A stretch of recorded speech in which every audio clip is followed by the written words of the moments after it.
Tonight, Atlanta police are investigating after a mother was killed this week near Cleveland Avenue in Atlanta. Now, this is the victim. She's Courtney Reese. Tonight, her family is devastated, and as her family is already dealing with another loss. Her sister, also a victim of gun violence just months ago. Heartbreak followed by heartbreak and tragedy, followed by more tragedy. That is the theme of this horrific story. In August of 2024, the family of a 32-year-old mother of 4 was changed forever due to senseless violence. Courtney Reese's loved ones are now mourning her sudden loss. She had 3 young daughters and an 11-year-old son, all of whom are waking up without their mother today. This story out of the southeast side of Atlanta, Georgia, is yet another solemn reminder of how the epidemic of gun violence has gotten completely out of control and is affecting innocent people and families every single day. This story will enrage you. It might also inspire you to stand up and speak out for necessary change. Live from the neighborhood on the city's southeast side where this happened. And Erica, we're hearing this story. It is absolutely devastating. What are you learning about it? It is very devastating for everyone who lives over here. You can't see it, but we are standing in front of a barbershop, the Cleveland Avenue barbershop, and the barbers there tell me that this young mom used to bring at least one of her children here to get his hair cut. The story of Courtney Reese. This incredibly senseless tragedy took place on August 20th of 2024, just before 9 in the evening. The cops were called to an area on the southeast side of town after reports of gunfire. When they arrived on the scene, they discovered Courtney Reese outside on the ground suffering from bullet wounds. Law enforcement tried to save her, but ultimately the young woman would die as a result of her injuries. This whole ordeal took place in a city that was home to the victim. Just a quarter mile away from where Courtney was attacked was a barbershop where she took her young children to get their haircuts. This is a place where she should have felt safe, but instead, she was killed for seemingly no reason whatsoever. A neighbor who lives in the area but did not want to be identified publicly commented on the situation, acknowledging that it seems as if there is simply not enough being done by law enforcement to protect the community, especially the women. Recently, it's been so much violence against women. It's like they're just being unprotected. At the time, there was very limited information known about the person who murdered Courtney.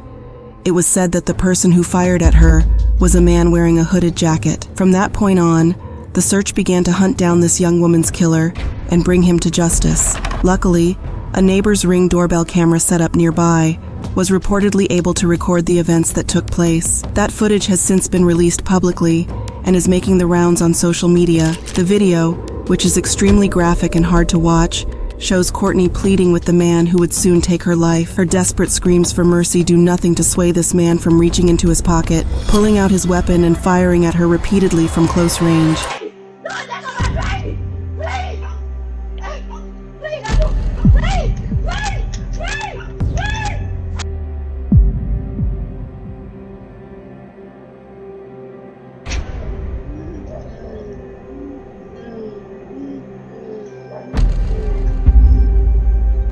As Courtney falls to the ground, the man fires at her several more times before turning and eventually running away from the scene and disappearing into the night. Courtney is still alive as this coward takes off, and she can be heard desperately gasping for breath in the last moments of her life.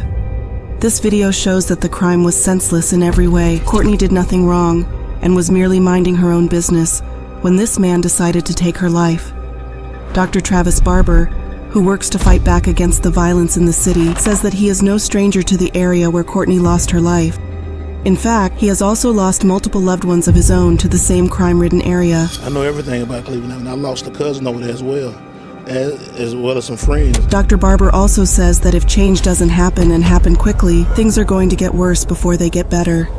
There is clearly no control over crime in the city, and innocent people are dying as a result. It's no control over the gun laws. There's no control over the mental health patients. It's everybody's just going around like we're in the Wild Wild West. Paulette Smith, another local community member, also commented on the tragedy. She lost her own son to the violence and knows firsthand the heartbreak that Courtney's family is now going through as they attempt to pick up the pieces in the wake of this horrific incident. She is part of a local group called Mothers Against Gang Violence. She says that the goal of this organization is not only to fight back against the violence, but to help support those who are grieving the loss of loved ones because of it. There's a family that's here that's ripped apart. Kids don't have a mom.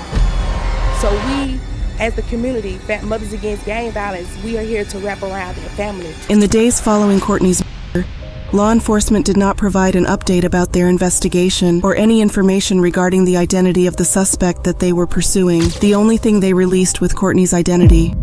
In the meantime, the community has done what they can to help out this grieving family. Courtney's sister, Tinaquewa Reese, set up a GoFundMe that was shared publicly by local news stations. The goal of the fund is to help raise money to lay Courtney to rest and provide her with a proper funeral. It is also intended to help raise funds for her 4 young children, who will now have to rely on their extended family members to provide for them. Hello, first I want to start off by saying long live Akako. We will miss you, my love. As everyone should know by now, my sister was taken away from my family and her kids by another human being. Never in a million years did we think we would have to be going through the most horrific tragedy ever.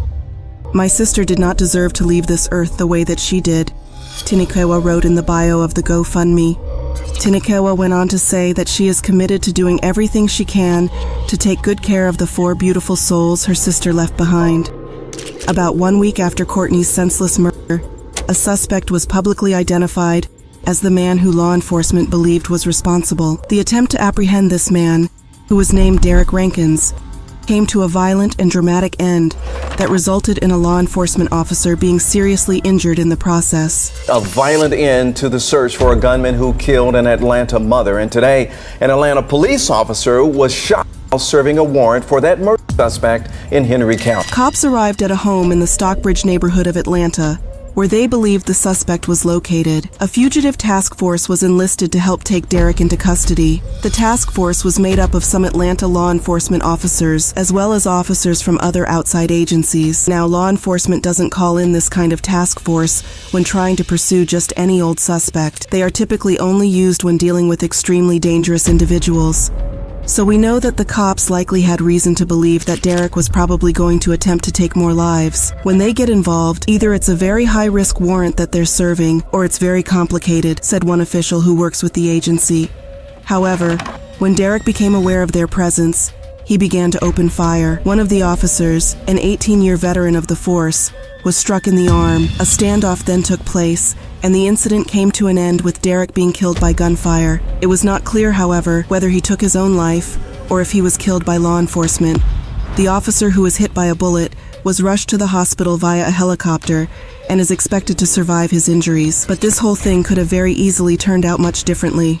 I thank God for having the hand of protection over our officers today, said Atlanta Police Chief Darren Shearbaum in a press conference after the incident. Atlanta Mayor Andre Dickens also released a public statement about the incident and urged the public to keep this law enforcement officer in their prayers as he recovers. Please join me in keeping our APD investigator in your prayers as he recovers from being shot in the line of duty while serving a warrant. I spoke with him briefly, and thankfully his injuries were to the arm and are not life-threatening. While authorities are still gathering details, we do know that the suspect was wanted for murder in our city, a horrible act of domestic violence that took the life of a mother of 4, and this man barricaded himself in the house, shot law enforcement, and had no business having a in the first place, he said. Courtney's grieving father, James Dupree, also released a statement.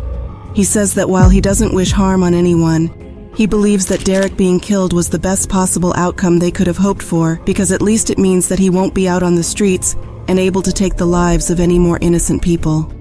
Now, with the man responsible for her murder no longer a threat, Courtney's loved ones are preparing to say their final goodbyes to her. Happening today, a family is holding a viewing for a mother of 4 who was shot and killed last week. 32-year-old Courtney Reese died last Tuesday near Cleveland Avenue. Her viewing is set for this afternoon in Forest Park. Courtney's family recently gathered to light candles and release balloons in her memory. They recall this young woman as someone with a bright spirit who had an infectious smile. They say her death leaves a void in her family that could never be filled. She was a vibe. She was the life of the party. She was everybody's hype man, everybody's cook. She loved to make party food, said one of her sisters. When Courtney was murdered, her family was still in the midst of mourning his sister, who was also killed not long ago, also as a result of the out-of-control violence. Law enforcement say that Symmetria Edwards McCord was just 29 years old when she was in the 2000 block of Chestnut Hill Circle in Decatur on May 24th. She would also die from her injuries. Symmetria's murder has not yet been solved, but it is known that a local teenager is being considered as a suspect. Courtney's murder, despite how soon after it was, had no connection to her younger sisters. According to APD, a joint fugitive task force was attempting to serve murder warrants for Derek Rankins, the person they believe is responsible for Courtney's murder. The mom of four was shot and killed last Tuesday near Cleveland Avenue. Today, the loved ones that Courtney and Symmetria left behind are left wondering how they're ever going to move forward after experiencing two losses of this magnitude in such a short period of time. This is Tashonda when she was younger. Tashonda Riles lives for her three children. Hassan was followed by his brother Harrell, who was followed by their baby sister. If I don't give Tashonda what she asks, she'll have a little temper tantrum. The gang violence is not just in Atlanta.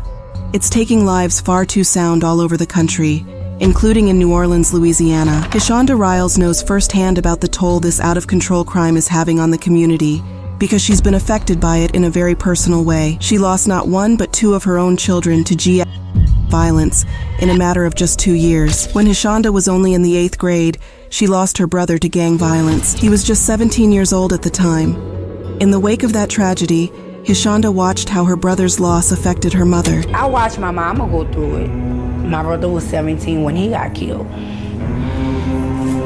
And I watched other family members, but I never thought in a million years I would be standing in his shoes. When she later became a mother herself, she promised herself that she would do everything she possibly could to protect her children and shield them from the crime that seemed to be taking over the city. She was terrified that they would face the same fate as her brother one day. Her 3 children included the oldest, Hassan, then his brother Harrell, and last but not least, the baby sister Tashonda. While Tashonda treasured all 3 of her precious children, she admits she may have treated the baby of the family a little bit differently, maybe even spoiling her from time to time. Nevertheless, Tashonda, referred to as Towdy by those closest to her, grew into a stunning, intelligent, and poised young woman. She had a passion for all things having to do with clothes, hair, makeup, jewelry, and fashion. She also loved to make TikTok videos with her friends. We love her some tidy, baby. Yes, Lord, her glamorous style, everything. Tashonda worked hard to provide for her children, taking on multiple jobs as both a housekeeper and a food server to make extra money. Even though the family was often undergoing financial trouble, she still had big dreams for the future. She wanted her children to be able to attend college and to secure good jobs of their choosing one day. She wanted them to have any and all opportunities possible available to them. So from a young age, Tashonda taught all 3 of her children to always be respectful. Very respectable young lady. I always taught them, even at the age, yes ma'am, no sir. Riles surrounded her kids with love, just like she was raised, but without the hard edge of violence that hit her when she was in 8th grade. She was proud of the people that her children were growing into and was confident that she had taught them all she could to protect from the violence, but she still worried about them and had good reason to. It was 2020 when the threat of violence that Tashonda had been afraid of for so long would affect the Riles family in a personal way. Her oldest child, Hassan, was just 22 years old at the time. He decided to visit his family's old neighborhood, which was part of the St. Thomas housing complex. It had since been torn down and rebuilt as a brand new apartment complex, but crime still plagued the area. Tashonda had just been FaceTime Hassan, and everything was fine. But then, a very short while later, she received another call that would change her life forever. As soon as I hung up with it, I got a phone call right back. And it was just saying, you need to get up here, Hassan just was shot. And I'm like, huh? I just got off the phone with him. What you mean? I was in shock. Confused, shocked, and absolutely horrified, Tashonda got into her car and raced to the area. The whole time, she was just praying that Hassan would pull through. Unfortunately, when she arrived, she would be given terrible news. You know, and it's just, when I got up there, he didn't make it. Unfortunately, law enforcement were not able to find out who killed this young man, and the case remains unsolved. Tragically, this is not uncommon when it comes to murders throughout New Orleans. Tashonda will be the first to admit that her son didn't have a perfect past. When he was still a teenager, he got involved with the wrong crowd and ended up in serious legal trouble after playing a role in an armed robbery. But nevertheless, he had turned his life around and was trying to do the right thing. He was working hard to pay off his legal fines, while also making progress towards getting his GED. He had high hopes for his future, and so did his mother. This is Hassan. More than anything, Hassan tried to teach his younger siblings about the dangers of the street, especially to Shonda. And Hassan was very overprotective of her. After Hassan was murdered, all Shonda could do was try her best to prevent her younger two children from experiencing the same fate. She was especially worried about her only daughter and feared she would get mixed in with the wrong kind of people. While Shonda probably felt that her mother took things too far when it came to trying to shelter her, Shonda felt she had no other choice. As Shonda neared the end of high school, she found herself in a serious relationship with a long-term boyfriend. Shonda knew that sometime soon, her daughter would most likely want to live with her boyfriend. But this worried her, because she knew that the area of town in which the boyfriend lived was especially dangerous and known for its crime. So she made a decision that may surprise some mothers. She encouraged her daughter to have her boyfriend move into the family home with her. This way, Shonda would still be able to keep an eye on her. Shonda had an honest conversation with her daughter's boyfriend, Sean May. She told him that after suffering the loss of her son, she was terrified of losing another child. She was upfront with him about her expectations. She needed him to protect Shonda. Talked to him and told him about I just had lost a child. You know, you're supposed to protect her. As Tashonda approached graduation, she was flourishing. She got accepted into several colleges and set her sights on becoming a nurse. Shonda's future couldn't have looked more bright. She had her choice of some of the most prestigious schools in the area, and it seemed as if her dream to become a nurse was right on track. Everything was looking up for her, but on Friday, May 6th of 2022, which happened to be college selection day at school, the unthinkable happened to 18-year-old Shonda. Her own boyfriend accidentally killed her with a weapon that he had in the home without Shonda's knowledge. Detective called the school and said it was an accident.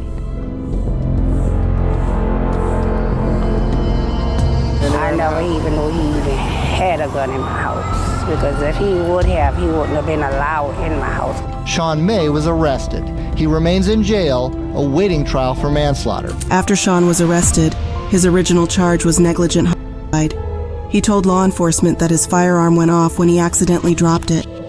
Once he realized what he had just done, the teen was terrified and took off running from the scene on foot.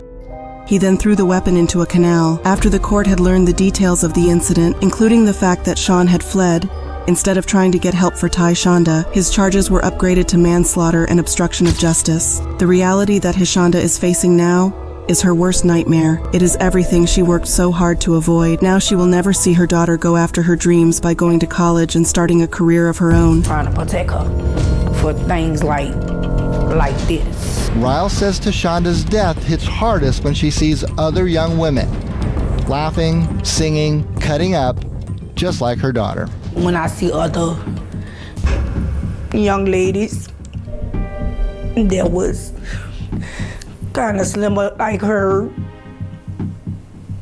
and I just look at them and it just remind me so much of her, and sometimes I have to just walk away because I'm like, my daughter's supposed to still be here. Shonda's sudden death affected the entire community, and especially her fellow students at Frederick Douglass High School. Graduation was held just 9 days after her death, and Shonda was honored at the ceremony with her name being called and her mother going up to the stage to accept the diploma on her behalf. It wasn't the graduation she had wanted for her only daughter.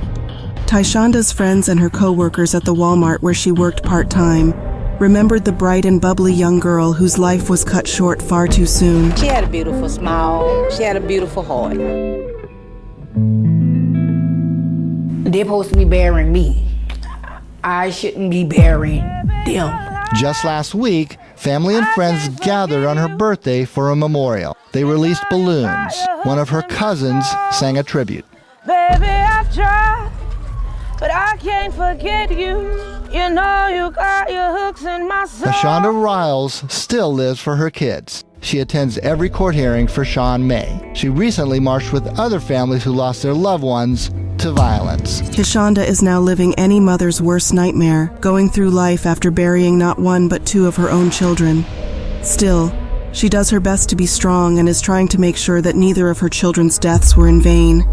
She is pushing for change while also helping to ensure that justice is done. She has turned her home into a shrine for her 2 lost children. She still talks to them, especially to Shonda. What do you tell her? I call her in the morning when I walk through. I call her beautiful. Good morning, beautiful. Mama miss you. I'm thinking about you. And I also say we're gonna get justice. As shocking as Hishonda Riles' story is, it is unfortunately not the only case like it. There is another mother, also from the city of New Orleans, who can understand what Hishonda is going through. Carol Roach is a mother who has experienced the worst pain a mother can ever experience, not once or even twice, but 3 different times. All 3 of these murders occurred at different times and were not connected to one another. As a parent, you intend to love hard. They grow in your stomach for 9 months. You give birth to them. You love them, you care for them. You teach them, you nurse them, you guide them. Carol worked hard her whole life to protect her children and provide them with the very best, only for them to be taken from her at the hands of another person. With love and adoration in her eyes, Carol recalled the birth of her first daughter, Crystal. I did this. I gave a life. I would wake her up in the middle of the night just to look at her, play with her, notice everything about her. Her life was changed forever when Crystal came into her life. It would later be changed yet again when Crystal was taken away from her. The night that Crystal was killed was the same night that she went out to attend her very first party. Carol had trouble sleeping that night, worried about her daughter. She would later receive a call informing her that the unthinkable had happened. Crystal had been at a nightclub that fateful night in 2002 when a fight broke out and she took off running, trying to escape. She didn't make it. Carol didn't get a chance to say goodbye to her daughter. She didn't even get to view her body until it had been properly wrapped up because her wounds were so severe and disfiguring. For a long time after, Carol didn't accept the reality of what had happened. She kept asking law enforcement if they were absolutely positive that it was Crystal who had been killed. Crystal's siblings were equally devastated. Carol recalled how difficult it was to witness their pain, unable to do anything to ease it. The second child that Carol would lose was her son, Yannick. It happened just 9 months after Crystal was killed. Yannick was very smart for his age. As a child, every car that passed, he can tell you what type, what model, what year. So he was very wise. It was Christmas Eve when Yannick was shot and killed outside of a New Orleans high-rise apartment. Once again, Carol received the kind of phone call that no mother should ever have to get. She rushed to the hospital as fast as she could, but by the time she got there, it was already too late. So when they let me into the hospital room where he was already dead. He was already dead. They said he died instantly. Just like the first time, Carol was in shock. How could this have happened again? How could she have lost yet another one of her children in such a senseless way? She couldn't believe it. The experience of seeing her son's lifeless body in the hospital is one that she'll never have the right words to express. One minute they're here fine, next minute they're not. So my life was like so empty, like there was so much things missing in that area. It's like nothing meant anything to me anymore. Now, with 2 giant holes in her heart that she knew she would never be able to fill, Carol was forced to move on with her life. She didn't know how to carry on without her children, but she still had one more child left that she knew she had to be there for. That was her youngest son, Jamal. Jamal took the murders of his 2 siblings very hard, as anyone would. He became lonely without them and expressed to his mother that he was sad that their family would never be whole again. Carol would beg her son to never leave him, but all the while she was well aware that there may be nothing he could do to prevent a premature death, not when there was so much out-of-control violence. Jamal was convinced that he would one day face the same fate as his 2 older siblings. In fact, he believed so strongly that he wouldn't live long enough to see his 18th birthday, that he didn't even like to celebrate birthdays when they came around. To him, they were nothing more than reminders about how short life is. I mean, can you imagine being a kid and have that weight on your shoulders, thinking that you're gonna die, going through life, going to school, playing with your friends or what have you, but have this burden on your shoulders, thinking that you're gonna die just like your siblings when you reach 18. That's a heavy weight for any child to carry. Carol had more time with Jamal than her other children, and each moment with him was precious. They would never end a conversation with one another without saying the words, "I love you." But as time went on, Jamal's worry about becoming yet another victim to the senseless violence never faded. While Jamal's concerns may have seemed paranoid to some people, they were warranted, and his gut feeling would sadly end up being right. Jamal did make it to his 18th birthday, but his life would still end up being cut short later on. He was just a few days short of his 27th birthday when he was struck by a bullet outside of a strip mall and killed. Carol learned of Jamal's death from a detective who came to her door and informed her that Jamal had been killed the night before. Law enforcement had already identified his body, so she did not get to see him until the funeral home received him from the coroner. Even then, she was only allowed 5 minutes with him before they had to put him on ice. During those 5 minutes, she held him, kissed him, and tried to comfort him by saying he would be fine. Carol knows that she will never heal from the loss of her 3 children. At times, she finds herself unsure of how to mourn or who to mourn for, as the weight of losing all her children is overwhelming. But still, she carries on. You can never get over something like this, but you can get through it.